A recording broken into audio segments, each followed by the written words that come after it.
People saying that someone is a terrible person without knowing them or hearing anything that they have to say. It's all the same. That's all the things that I just said right now are all the same thing. Silence is always an option. By the way, you can always be quiet. Oh, and I don't know yet. That's also acceptable. Defeated by delicious fruit pie. Hey, girl. You know Halloween's coming up. Do you have a date to the Halloween party, girl? Well, I know somebody who might want to go with you. I have the dedication and commitment of somebody who is actually kind of a serial killer. And I mean that in all the best and most exact ways possible. You might not know me very well, but soon you will. And so will everyone. Because if you don't, it's because it was too late by the time I found you. All right, that's Michael Myers. I love this shirt, and I realized in my last couple live streams with this that it was not showing anything but this like forehead with hair, and that doesn't make any sense at all. So anyway, hello and welcome everybody to another awesome episode of Defeated by Delicious Fruit Pies. I am an ADT Jain, the janitor on this lovely podcast and or YouTube channel, depending on how you're watching or listening to this. We are a non-family friendly show that doesn't feel the need to say things that are crass and rude on purpose. So there's a really fine tightrope that you have to walk in YouTube these days, and that is between getting yourself out of algorithms and a lot of lack of exposure for swearing all the time and saying adult things and putting yourself on that adult content thing. Oh my gosh. And being a family-friendly program, which puts you into a category where you can't get comment sections and like certain advertising doesn't happen for you. So we are neither of those things. We're just that perfect, right in the middle Goldilocks zone channel that just says enough things where you wouldn't just want your child unsupervised to listen to the rantings of a random janitor. And, and at the same time, we are also giving commentary and things that are relevant to a wide breadth. Bread? Why is bread in that word? Breadth of people. So, again, target audience, if you're watching this and you're under the age of like 30, good for you if you get most of the references and you understand, and like I don't know what your parents were doing or where they are, but like, nicely done, good job. For the most part, you're not going to understand most of this, so just go away. But seriously, if you do get that stuff, we appreciate you. Everybody is welcome here, of course. A lot of the support is appreciated, and most of the comments are appreciated. Actually, even the trolling comments are actually appreciated because they're kind of fun. So, but for the most part, my people that should be coming here are people who are what we would consider a productive adult, right? So like the post-30 crowd. No slamming my 20-somethings because, I was a productive 20-something, but, it's just maybe not for you. Mug of the Week. We want to talk about this because it's also in the thumbnail. This is Mario, and that's the one-player game. I mean, even it's not two-player. What's funny, and I'm going to get into this later about the difference between a multiplayer game and an actual cooperative online game. Mario is not a cooperative game at all. Mario 3 is barely a cooperative game, and Mario 2 is just straight up just gives up on that whole thing and decides we're going to be really tripped out and we're going to just pick radishes out of the ground and throw them at things. And Shy Guys are terrifying, but it was one player. So, but this is the Mug of the Week.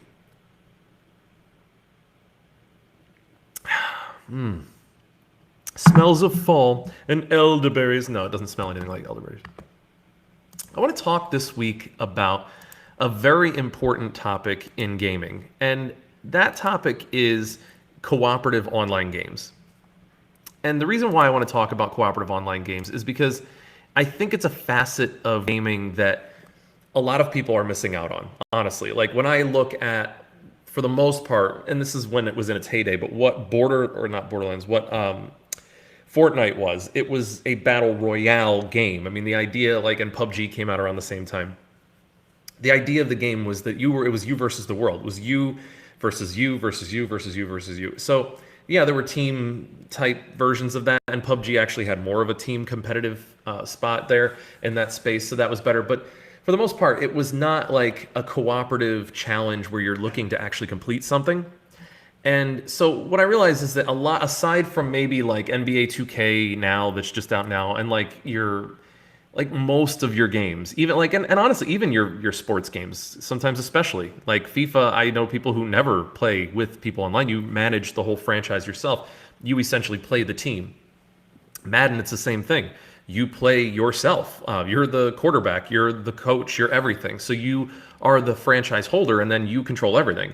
You can compete with people online, but there are not many games where you can have an online cooperative experience. And I think a lot of that has to do with people kind of shying away from playing online. And there are a lot of great reasons for that. We're going to get into a lot of that.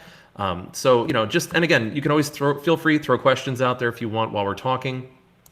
And while we're discussing this stuff, I do want everybody to, have a voice in this and talk about it. And if you're not a gamer and this isn't your thing and you're sitting there going like, I don't care about online games, I don't care about video games. Again, I'm not sure why you're here because we talk about games a lot, but I mean, if you're just here to see this beautiful face, the moneymaker, he's the moneymaker. Dr. Ocelot, if you're here for Dr. Ocelotopus, in other words, bear with me and consider that what I'm talking about may be of value to you in your quest to maybe connect better with your friends, or people maybe just understand why your friend disappears for 8 hours when some games come out like once in a while. They just disappear for a day or two. 8 hours was very minimalist. That's not really a thing. So let's get into it because I've made some notes. So with cooperative gaming, the first thing I want to kind of address is that we're going to be passing by the critics when we talk about these games. And here's why. I think that, online game reviews are damn near useless, right? They're like pretty awful.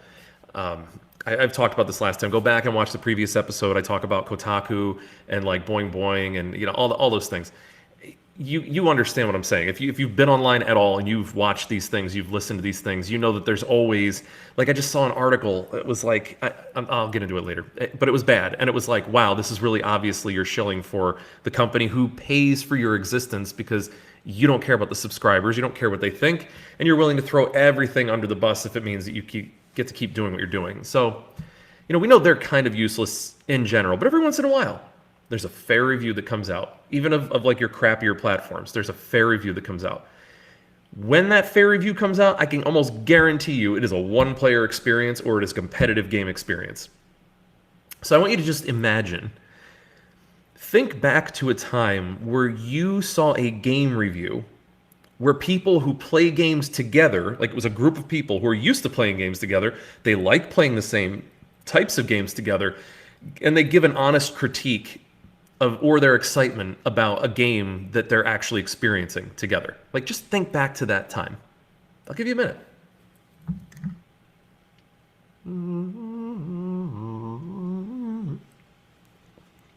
I know you don't need any more time than that because it never happened.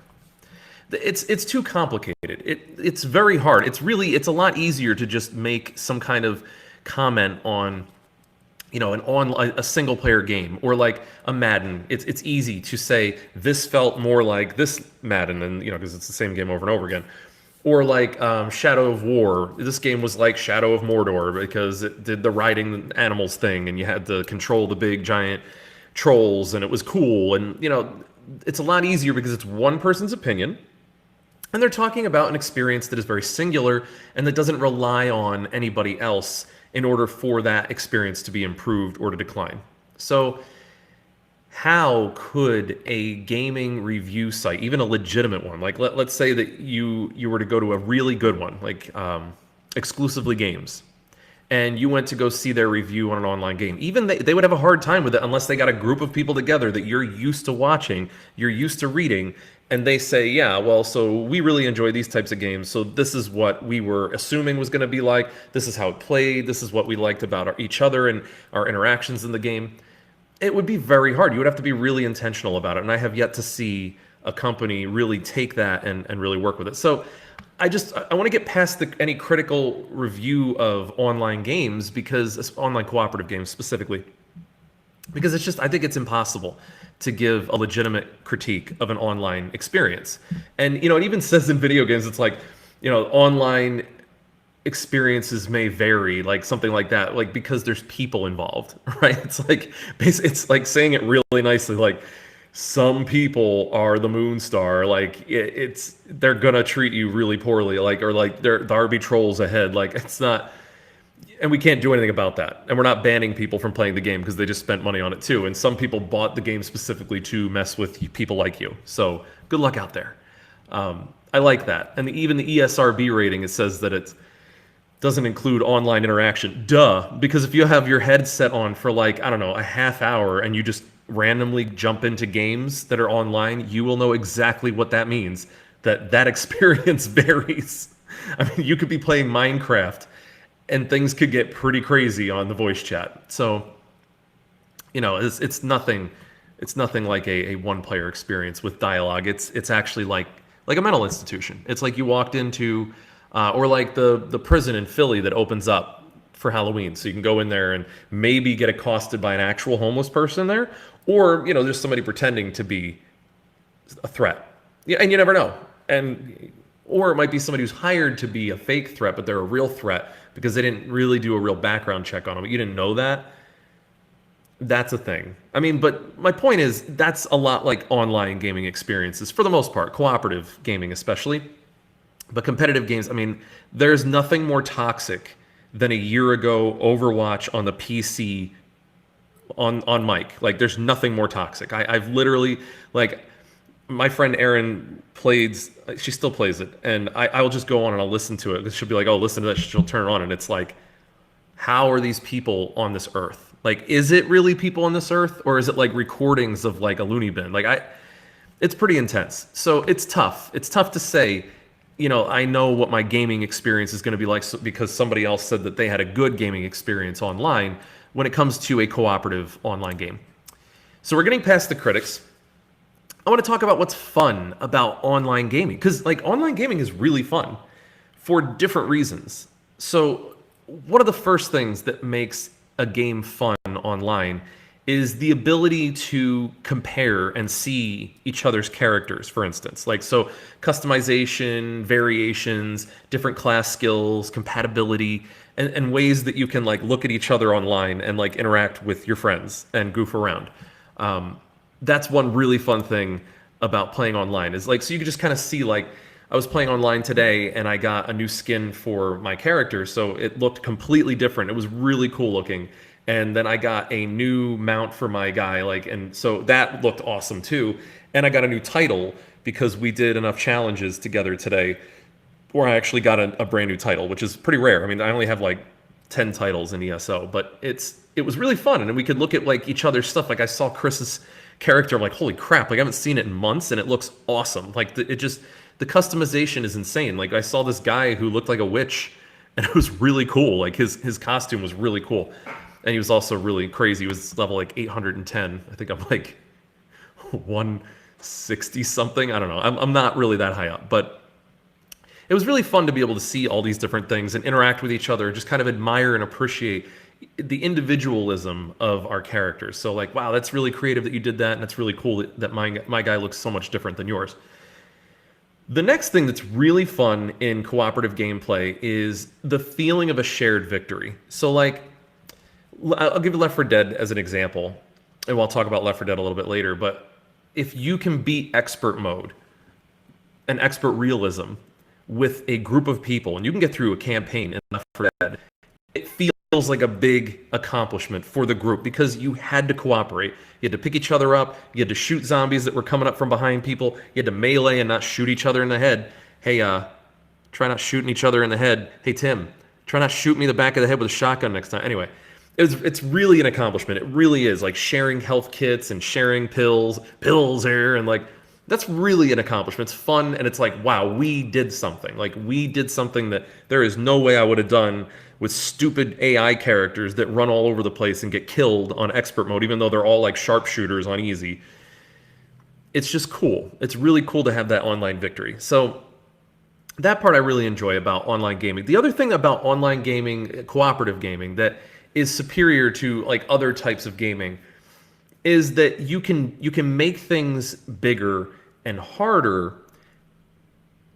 That's what she said. You can do that, and you can make it like a really like difficult experience, while at the same time building up different decisions and roads and paths that each other can take. And the game could just feel and look completely different from group to group. So if you have some friends that play with you sometimes, that whole gaming experience could be very different than with other people. And so that could be with classes, like they just play different classes of characters, they have different abilities, or it could just be like the feel of playing. You have some people that are like super intense. Like, I remember when we were playing Overwatch a lot, like back when it was good, in vanilla Overwatch. I can't believe I can say vanilla now. That was a very different experience if we were playing with a couple of people that Tim was friends with, because they were really intense about winning. Like they really wanted to win. I mean, not that we didn't want to win, but like they got really angry if they kept sucking and losing. Not that everybody done, like the point is they were intense, right? So like then when we would play, it was just like me and Chris and Tim, or like whatever. If it was like one of our listeners, actually Mike, if he was playing, it was much more relaxed. It was like more like, hey, let's talk while we're playing and let's laugh all the time at the stupid stuff that happens. Like, I can't believe I just got booped off the ledge here. That's hysterical. It was just a different gaming experience. So that's neat. It makes the game different all the time. And so with a lot of games, you can play the same exact game and have a completely different experience. Like I find this on Fallout 76. Yes, I still play Fallout 76. And you know what? I'm not a whale. This is not because I'm a whale, okay? I like Fallout as a universe. I like the storyline. I enjoy reading the things that I find in houses and things about the storyline. I honestly don't find that game to be so bad. And I kind of never did. I never thought that it was so bad. I thought it was glitchy. I thought that on the production side, it was piss poor. For real, like I did. I know that there were a lot of problems associated with that game, but I enjoyed playing the game. I liked playing it. It was fun. And I'm going to reference Jeremy a couple of times today from the quartering, because I was just watching his video earlier, like right before I was doing this, and I was like, I'm going to be talking about this. So he kind of stole some of my thunder. If you haven't subscribed to him, please do. It's the quartering. He has a lot of really great information about video games and things. He's just funny. He's fun. He's fun to listen to, and he does really cool live streams. Right now he's doing WoW Classic, which is like really interesting to watch. So shout out to you. What's going on, man? But he did say that when he was really railing on Fallout 76, that he felt like he turned gamers off that loved the game. I didn't really feel that, because I understand why everybody hates the game. I really do. I just don't care. But the point about the online cooperative experience is that I played with a group that was very like strict and regimented and fast. Like they were just running through things, and they were obviously very competent. And we went through and we launched the nuke. And then I played with another couple of people, and we were just role-playing. Like, seriously, like, role-playing our characters. At the time, I had some creepy clown outfit, and so, like, we were just, like, doing voices, and, like, we were walking up to people and, like, goofing around, playing, like, doing emotes and stuff. And, it, I didn't level at all. I got nothing really accomplished, but it was really fun and stupid for, like, an hour and a half.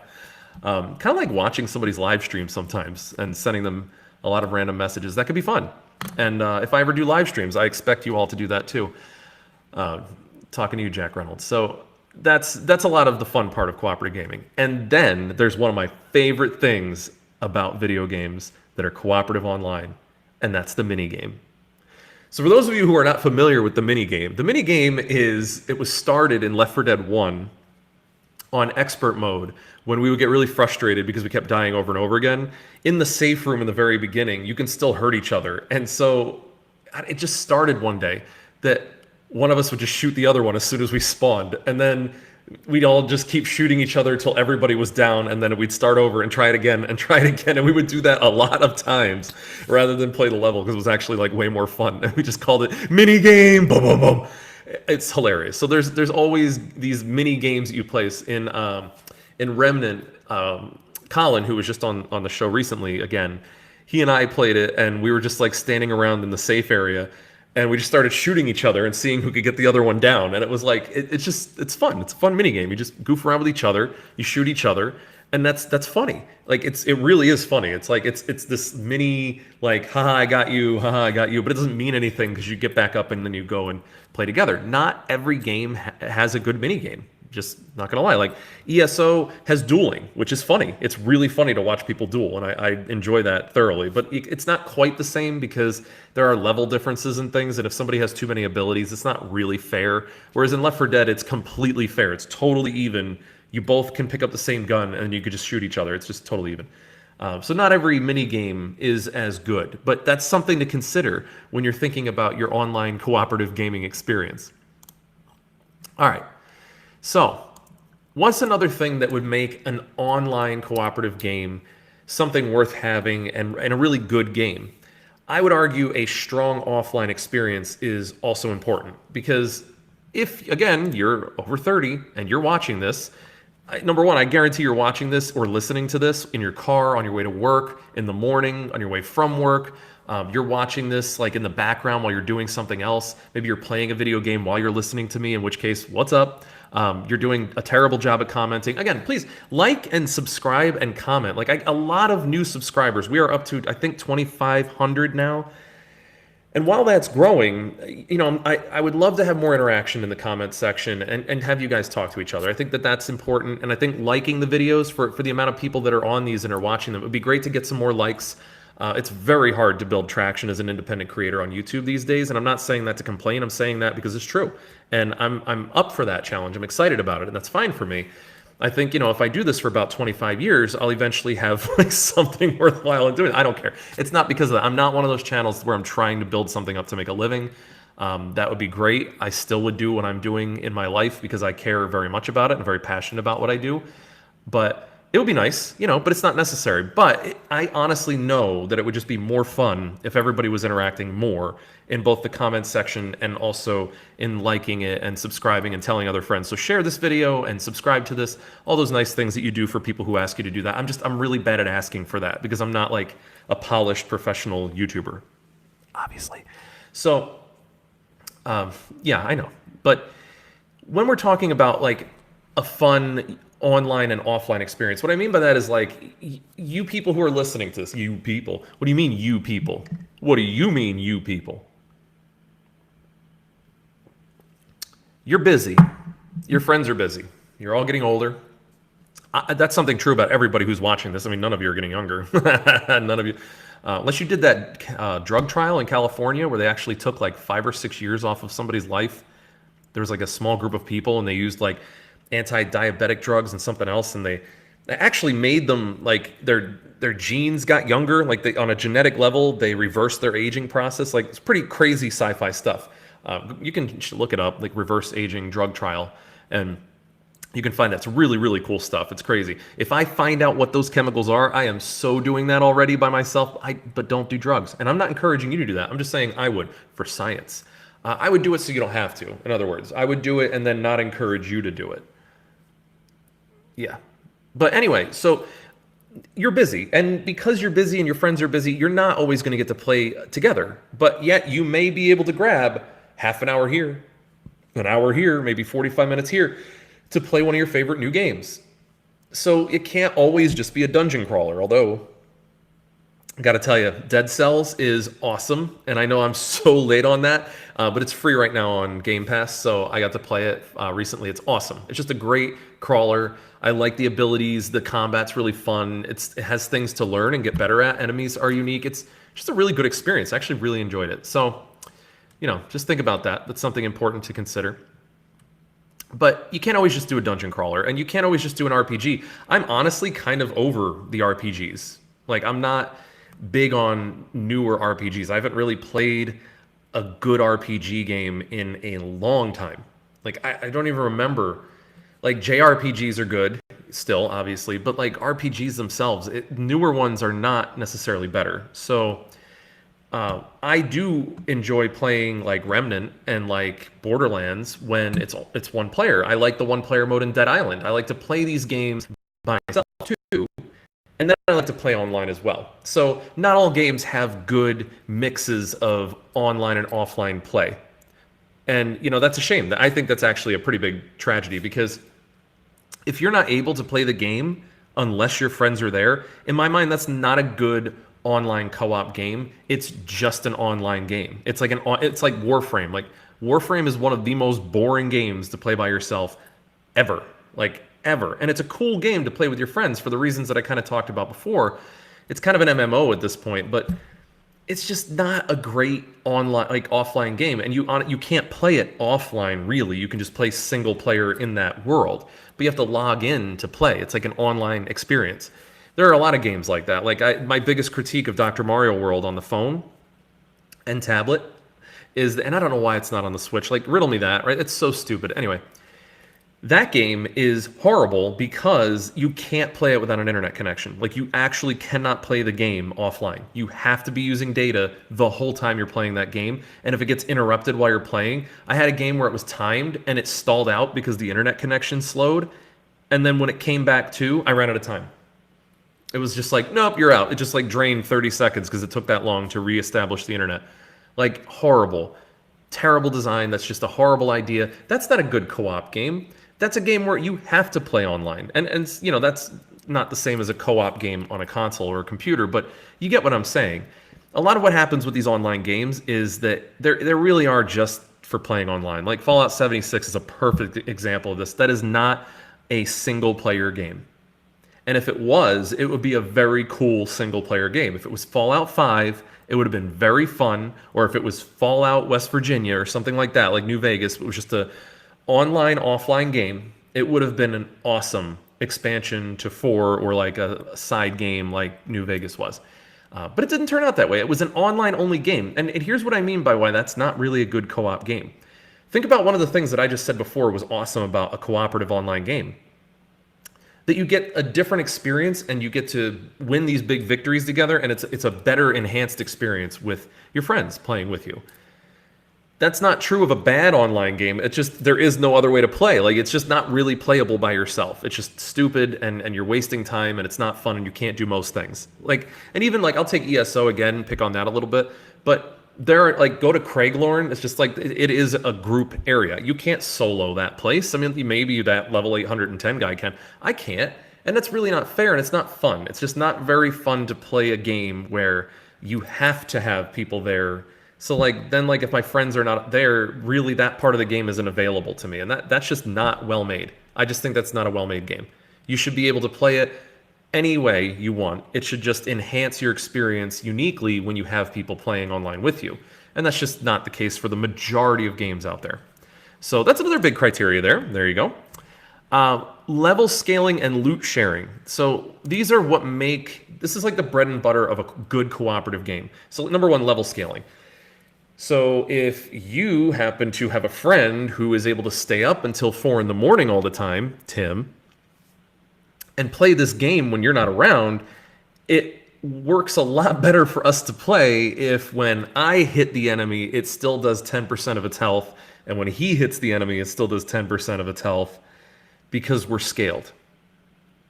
That's a lot better. Like, what sucks is when he's level 50 because he's been playing it for like 60 hours and I've been playing for like 8, and I can't kill anything in his game, and he comes into mine and rickrolls the whole thing, and like, what the hell's the point of that? Like, that's not a fun online co-op experience. And so what does that do? That requires you to make either several save files, several characters, you know, and then just like you're dragging behind, and you know you're the one dragging everybody behind because you're the lowest level guy in the group. You're the one that's leveling a million times. Like today I leveled like 7 times.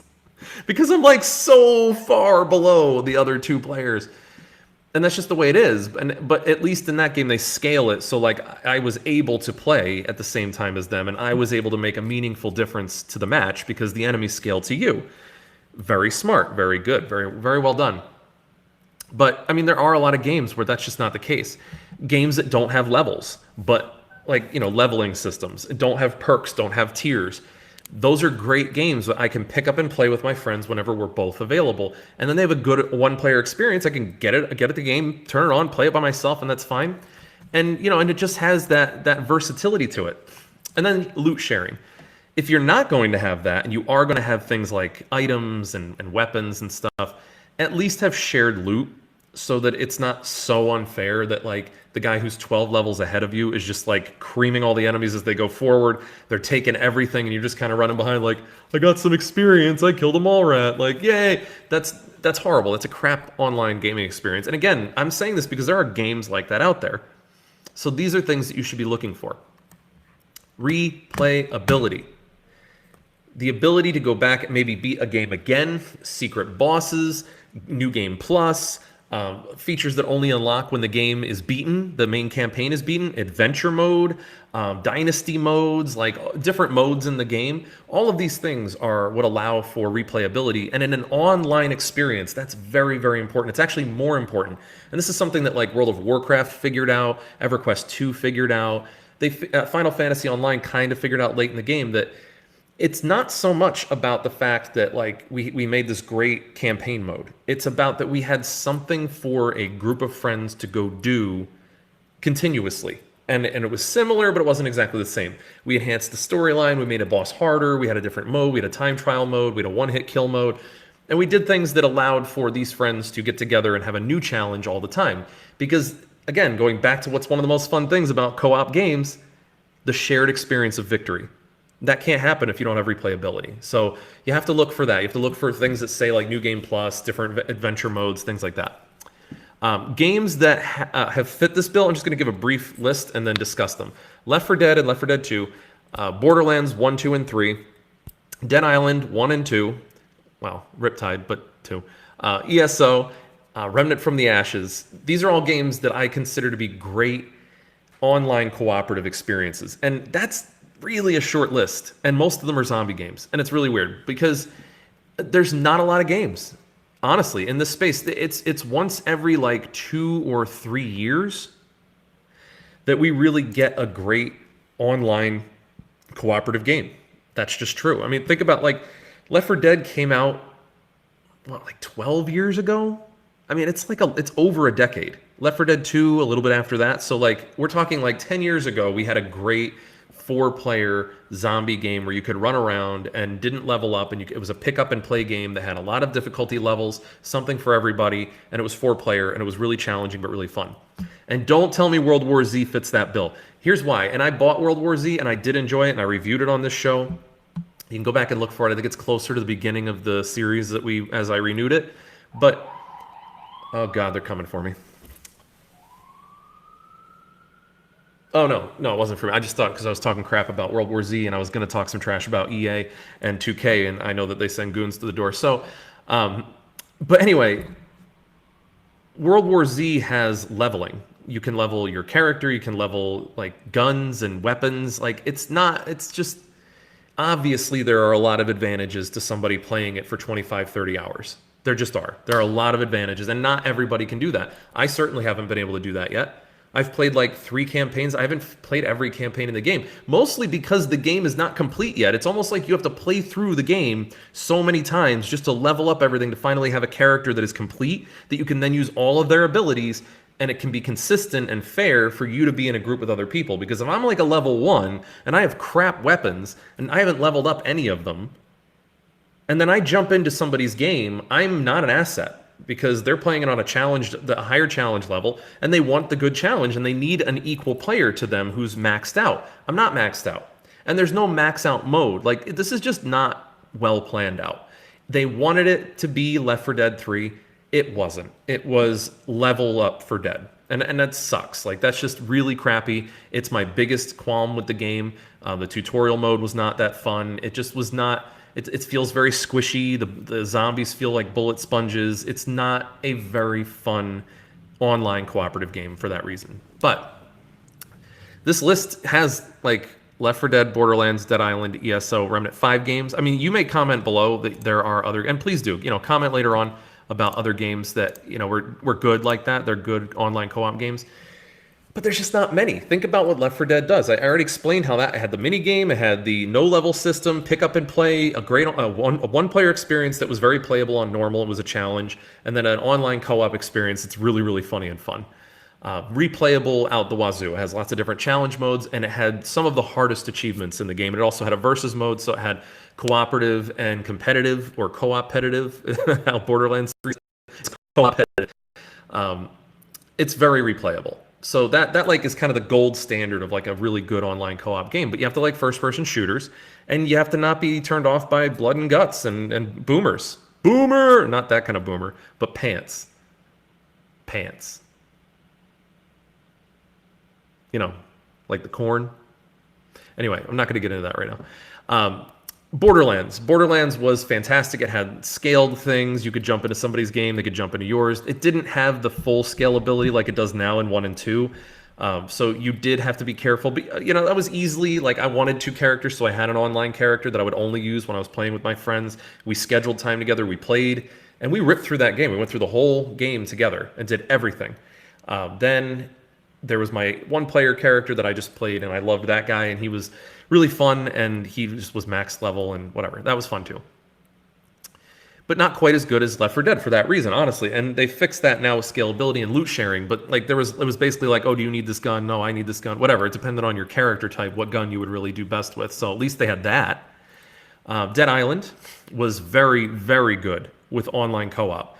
The fact they made the unique way of like jumping in and jumping out of other people's games seamlessly. Like you could be meeting your own goals in your game while jumping cooperatively into somebody else's game, and you were effective because the zombies scaled to you. So even if I was level 12 and you were level 25, I could jump into your game and we could play together, and it would be effective for us to play together.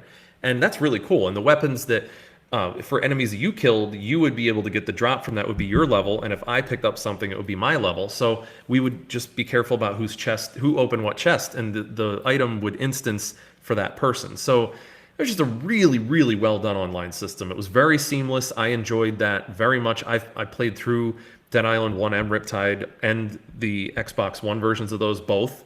They're very good games. I mean, I just think they're fantastic, and they're hard. They have a cool storyline. It's fun. 2's kind of shaky on the storyline at the end, but whatever. I mean, it's a zombie game.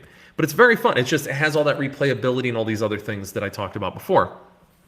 ESO. I almost canceled ESO, totally.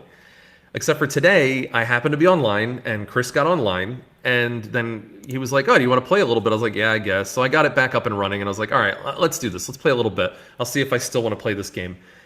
So we were ripping through these big boss battles, and they were really fun. Like, we were just crushing these things, and it was really cool. And I was using my abilities, he was using his. It was very good and cooperative, and I wouldn't have been able to do these things by myself. And maybe he could have because he's much higher level, but it was obviously easier for us to play together. But it was also really fun to see the customization of each other's characters and talk and just kind of goof around in between and like laugh about what each other are doing. Like we're just like ran and jumped off a cliff and just boom, like ow, and like took damage and kept running. Or like the one time I just like ran and jumped into the water, and it was like really funny to see.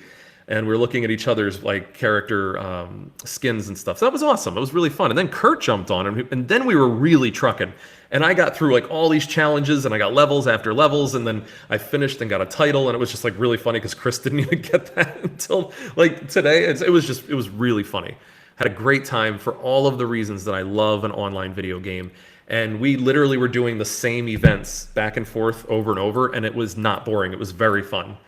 And then we were selling stuff, and we were showing each other the stuff we got. We're helping each other out with like items. And it was just really cool. It was very, very cooperative and very big and immersive. And it made me realize like, I should probably just play this a little more often again because it's really fun. It's just a very fun game, and I enjoy it. And I'm going to play more of it again. But I almost got rid of it. But honestly, it does meet muster. It really does. ESO is fun for the right reasons. Is it the best game on earth? No. Like what I was saying to Chris is, honestly, it's a mediocre single-player game. Skyrim's better. Oblivion's better, obviously. But it's supposed to be played online.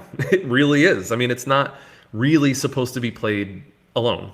So I can do quests by myself and do some of the more Skyrim-y stuff, and I'll do like single-player mode so I feel like I'm playing Skyrim. But like what I said to Chris was, I'll just play Skyrim VR when I want to play that. You know, that I get that single-player itch for that, which is kind of the same thing. It like really does feel the same, except for like Skyrim VR is amazing. Like I say that I'm going into Skyrim, like I'm going to the Elder Scrolls, or I'm going to visit the Nords. Like I'm literally going into the game. It's so good. Like that's the only VR game I think is actually worthwhile to replay. Honestly, I have a lot of the VR games. They're just meh. They're lackluster. They're boring. But Skyrim it's a pretty singular experience. It's awesome. And single player. Then Remnant from the Ashes. I keep talking about this game because I want people to play this game. It is really good. The only thing that is missing is cross-platform play. If I could play with people who have it on PS4 on my Xbox, that would be fantastic. The game would be a perfect game because then I wouldn't have to buy it again, and I wouldn't have to have 2 different save files because I'm not doing that. I don't have enough time for that. So that's a really fun game. Again, there's a mini game to it. There's customization for your skins. You can craft unique sets of armor. You can make your guy different based on traits and like abilities and things, although they don't have a respec yet, which is kind of a bummer. But they have a lot of other good things about it, and it's very replayable now. They have an adventure mode that is just awesome. That's top notch.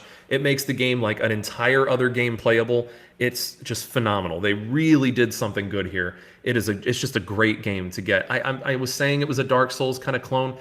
Only in spirit. Like it is its own game, and it's a really good game. So I just highly recommend that. So anyway, that comes up to kind of my other thing, because it's a new game, and I played several new games lately. New to me and new. And I want to talk about those. I just want to give a minute for anybody if you have any comments on any of the stuff that I was talking about. Actually, it's just an excuse because I want to drink more of my holiday beverage.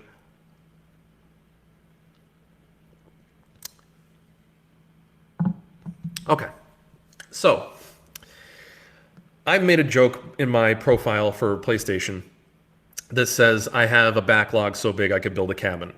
And so that's kind of been a running joke for like years now, and it's only gotten bigger. I could build a complex now. I could build several log cabins. So, and I want to build a log cabin actually. I've been watching this guy. He like builds his own log cabin. It's really cool.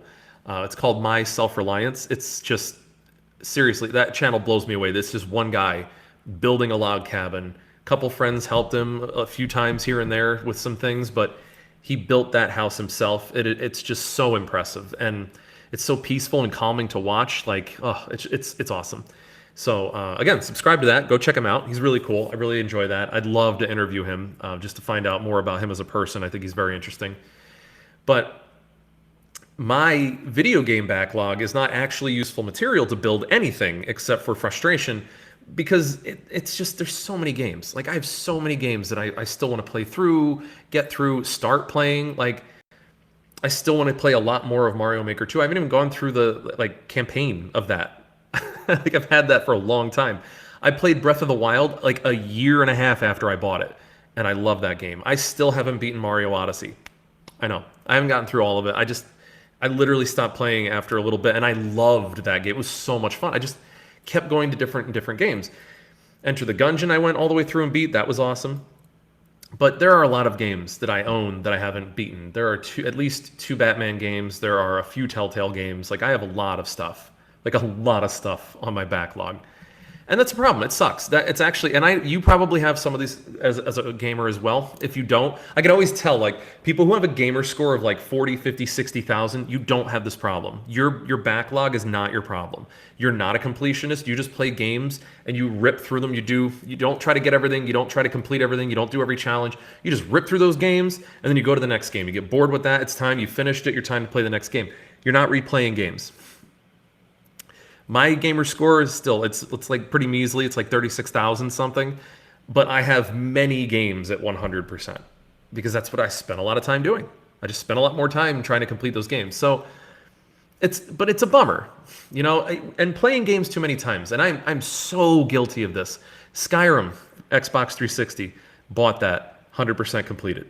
Skyrim on the PS4, Ultimate Edition, bought that. Played through the whole thing, all the expansions, 100%ed it. Skyrim VR, got that. Played through that all the way through, still doing some achievements on it, but I'm going to complete it 100% it again. Skyrim on the Nintendo Switch, I got that. And I'm completing all of the... It's like, how many times can I complete the Thieves Guild quest line? Not enough, apparently. 4 times I'm going to play through the exact same game. The game is so long, too. It's not even like, that's not like saying, oh, yeah, I bought Mario 2 and played through that, ripped through that sucker again this weekend. Like, no, I've been playing Skyrim for a decade. I'm not even sad about that. I'm not sad about it. I love that game. I don't feel bad about it. But it is really, really causing a backlog. I would say Skyrim is singularly responsible for like 25% of my backlog. I could have eliminated a quarter of all the games that I have not played if I didn't play Skyrim a 5th time. So that's one thing that causes backlog. Playing games too many times. Saving money by giving it time. So this is something that people often do, that you buy a game when it's new. And it's $60, you know, or it's $50, or it's $40 if it's like kind of a online only or whatever. It's not like an exclusive game. But you spent a lot of money on that game, and then it sits there in the wrapper, or it just sits there on your shelf, or you played it when it first came out, then you didn't play it again. You pick it up like 8 months later, a year later, the game is now 50% less money than it cost when you bought it. Why did you buy it then? You could have just not saved the time, been honest with yourself that I'm just not going to buy that game right now because I'm not going to play it. And I have done that several times with games. I'm getting better at it. I'm saying this as somebody who's recovering from pre-order-ism. It's an affliction. I really like games when they're new. I get excited about them sometimes. Like Fallout games I always get pumped about. I'm doing this again. I pre-ordered Link's Awakening. I pre-ordered Borderlands like a long time ago before I decided to start doing this. So I have these games, but I've discontinued pre-ordering, and I'm just getting the games that I've already pre-ordered, with the exception of, again, if there's like a game that I just know I'm going to play, I know it's going to be a great game, I'm just going to go grab it. That'll happen once a year, maybe twice a year. But if you only do that once or twice a year, you'll save a ton of money, because I've kind of made it a habit over the years of getting very expensive games that I kind of didn't know if I was going to get. I got them used at GameStop like a year or two later for like $20, or like the best of, or whatever they're called, like the greatest hits, where it has like all the expansions for like $20. That's like $80 worth of game that I got for $20. And then if I had a discount or whatever, you know what I mean? Like, it's way cheaper. It's way cheaper. And getting a greatest hits used for like $16, that's like, you just really made out. So it's the same game, and you weren't going to play it anyway. So just save your money by giving it time. Next thing I want to talk about this is wrinkles coming out of the game if you wait. And again, this is thanks to Jeremy from the quartering. That part was not something that was on my radar to say, and then he was talking about it today. So I feel like it's worth mentioning that. And again, to give props to somebody that you should probably go follow as well, because he has a lot of really good stuff to say. But anyway, take No Man's Sky. I bought that new. I was very excited about it, and I actually enjoyed it. I played probably like 20 some hours of that game as it was. And then I found out they're doing all these expansions, and I literally put it away. I put it to hibernate, and it's still hibernating right now on my shelf. But when I go back and play it, it's going to be the complete game. I'm not going to really know any different. I didn't make it to the center of the universe yet. So to me, I'll have all this awesome gaming experience my first time through the game. All the benefits, expansions, underwater stuff like the dogfighting, all the space station. Yeah, I'm going to get all that because I waited, because I knew they were going to bring these things out. And I was like, I guess I could just wait. There's a lot of games like that where they just fix a lot of the crap that's wrong with it. Like Remnant just came out with a small fix because it's new. They came out with a small fix that made it so that your stamina doesn't run out when you're running around in the safe area. That's so convenient. It's just a quality of life improvement. But if you bought the game next year, you would never know that it was a thing. Like, that's just the way it would be. Like, yeah, this game is really good. You wouldn't ever know that was a problem before that they had to fix. That's cool, right? One less log. One less log, because you just waited. The other thing is planning other fun things besides video games. So one of the ways that I've approached my backlog is by cycling in other activities. So whether that's reading a book that I wanted really to get into, or a collection that I wanted to finish, or it's hiking or running or biking, or it's going to a movie in the movie theater, or it's going back and playing with some of my old retro systems, or it's writing more of my book, or it's like any number of things. Like I cycle through many activities for my entertainment, so that when I go back to games, it's like my brain is working harder and I'm more there, I'm more aware, I'm more active. So like take this for instance, if you're playing Dead Cells, the dodge button in that is different than the dodge button in Remnant. So I have to think like, oh, I'm playing this game, which makes it harder to play that game at the time. But what I'm really doing there is I'm forcing my brain to continually shift and make new connections. It's giving my brain more exercise. And we know that video games improve your neural capabilities, your neurological capabilities. Like you actually stem off things like Alzheimer's from playing games. So, we know that that's good for you mentally. So just cycling through things, I think, is another way to just be really healthy about consuming video games. Plus, like time of the year like this, I'm watching Halloween movies, obviously, Friday the 13th movies. My zombie movies are already almost finished. Doing a lot of work there, and I do this because this is fun for me. And then fighting the urge to be a completionist. You know how it's like making fun of you people who like run in and you just go through the game, you rip through the campaign, you're done with it, play the next game, let's go through that one and do that. I don't understand you people, because I'm a completionist. I suffer from completionism, and it is part of what creates my backlog. I really enjoy finishing all the challenges and doing all that stuff, and that's what happens. I don't finish the game. And so I don't get to play another game because I'm just like, I got to go back and finish this quest. I got to go back and do everything here. I didn't get all the achievements here. I'm like 90%. I got to finish it. And Chris and I have talked about this before. We're trying to fight that urge to have to complete every game, but that's a tough challenge. That is the non-completionist challenge. So yeah, those are the ways that I just wanted to address that about the backlog. I think it's, backlog sounds really bad. I mean, it just kind of sounds like toilet humor, but it is important to address your backlog. Now I want to go on to interesting observations. So this is something that I've just kind of like thought about. I'll be doing more of this intentionally for future episodes.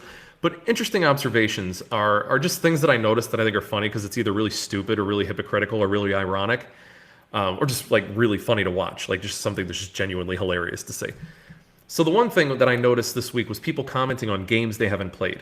Like they're giving critique and commentary on a game they haven't played. Why?